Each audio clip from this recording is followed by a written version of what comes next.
Hello guys, magandang hapon. Ayan, meron tayong talong. Saka meron tayong ampalayang maliliit. Ayan, at syempre ang mga okra. Meron tayong fresh na dahon ng malunggay. Syempre, hindi mawawala ang ating saluyot. Oh, ayan, ang ating pangdinengding. Syempre, samahan natin ng ipiprito natin to tilapia. O, diba? May pang-ulam na tayo. Sa hapunan, ayan.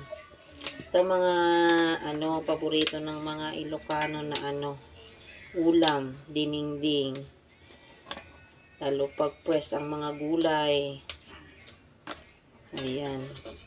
Ang ating ulam ngayong hapon. Sigarilyas pala ito. Kaya masarap din tong sigarilyas eh. Maganda rin ilahok ang ang bulaklak ng kalabasa. Kaya lang wala akong nabiling bulaklak ng kalabasa. Kaya ito na lang. Ayan, ito na lang muna.